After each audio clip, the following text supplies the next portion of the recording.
بسم اللہ۔ کوفہ جس وقت عثمان رضی اللہ عنہ کی بیعت خلافت عمل میں آئی، اس وقت کوفہ کے گورنر مغیرہ بن شعبہ رضی اللہ عنہ تھے، جن کی تقرری عہد فاروقی کے آخری دور میں ہوئی تھی۔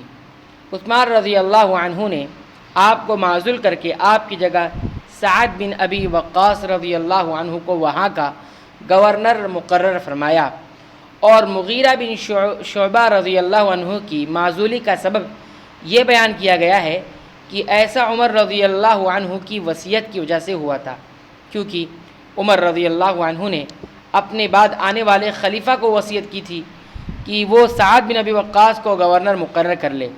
صورتحال یہ پیدا ہوئی کہ عمر رضی اللہ عنہ نے اپنے آخری ایام میں سعد بن ابی وقاص رضی اللہ عنہ کو کوفہ کی گورنری سے معزول کر دیا تھا، اور فرمایا تھا کہ میں نے ان کو کسی برائی اور خیانت کی وجہ سے معزول نہیں کیا ہے، اور اپنے بعد آنے والے خلیفہ کو وصیت کرتا ہوں کہ وہ انہیں گورنر مقرر کر دے۔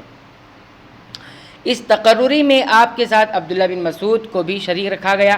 عبداللہ بن مسعود کے ذمہ بیت المال کی ذمہ داری سونپی گئی، اور سعد بن ابی وقاص کے ذمہ نماز اور لشکر اور دیگر انتظامی امور سونپ دیے گئے۔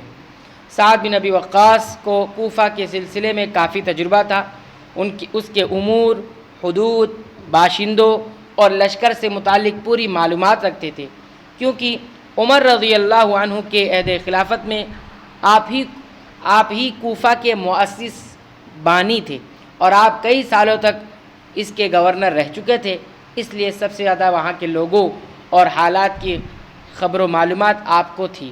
کوفہ میں عثمان رضی اللہ عنہ کے عہد میں اپنی عمارت کے دوران سعد بن ابی وقاص نے جو کام سر انجام دیے، ان میں سے کوفہ کے تابع سرحدوں کی زیارت ہے۔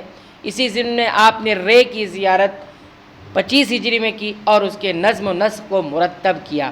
اسی طرح آپ نے بعض عمال کو ہمدان اور اس کے قریب علاقوں میں متعین کیا۔ کوفہ پر آپ کی عمارت طویل عرصے نہ رہ سکی، یعنی لمبے عرصے نہ رہ سکی، کیونکہ آپ کے اور عبداللہ بن مسعود کے مابین درمیان اختلاف پیدا ہو گیا، جس کی وجہ یہ تھی کہ عبداللہ بن مسعود بیت المال پر مقرر تھے۔ سعد بن ابی وقاص کو مال کی ضرورت پیش آئی، انہوں نے بیت المال سے وقت مقررہ تک کے لیے قرض لے لیا اور وقت آنے پر ادا نہ کر سکی۔ عبداللہ بن مسعود اس کو طلب کرنے ان کے پاس پہنچ گئے۔ گفتگو کے دوران میں دونوں کی آوازیں بلند ہو گئیں، لوگ جمع ہو گئے۔ اس کی اطلاع جب عثمان رضی اللہ عنہ کو پہنچی تو آپ نے سعد بن ابی وقاص کو معزول کر دیا اور عبداللہ بن مسعود کو ان کے عہدے پر باقی رکھا۔ امام طبری کے قول کے مطابق سعد بن ابی وقاص کو معزولی کی سزا ملی اور عبداللہ بن مسعود کو عہدے پر بقا کی سزا ملی۔ یہ واقعہ دونوں حضرات کے ورع اور تقوی کی خبر دیتا ہے اور بتاتا ہے کہ سعد بن ابی وقاص کو مال کی ضرورت تھی اور آپ کے پاس اتنا مال نہ تھا کہ اپنی ضروریات کی تکمیل کر سکے، اسی لیے آپ بیت المال سے قرض لینے پر مجبور ہوئے، اور عبداللہ بن مسعود مسلمانوں کی مال کی حفاظت کے لیے کوشاں رہے۔ کوفہ کے گورنر سعد بن ابی وقاص سے قرض واپس لینے پر مصر رہے۔ کوفہ کی عمارت آپ کے ہاتھ میں صرف 1 سال 1 ماہ رہی۔ سعد بن ابی وقاص کی معزولی کے بعد عثمان رضی اللہ عنہ نے ولید بن عقبہ بن ابی معیط رضی اللہ عنہ کو کوفہ کا گورنر مقرر فرمایا، اور وہ اس سے پہلے اردن میں لشکر صدیقی کے سپہ سالار رہ چکے تھے، اور عمر رضی اللہ عنہ کے دور میں الجزیرہ کے عربوں پر آپ عامل تھے۔ خلافت فاروقی کے آخر اور خلافت عثمانی کے آغاز میں آپ کوفہ کے لشکر کے ایک سپہ سالار تھے، اور متعدد مورچوں پر آپ نے سپہ سالار کی حیثیت سے جہاد کیا تھا۔ کوفہ پر تقرری سے قبل کوفہ، اس کے لشکر، اس کی سرحدوں اور دیگر معاملات سے متعلق آپ تجربہ اور معرفت رکھتے تھے، وہاں کے لیے آپ کوئی نئے نہ تھے۔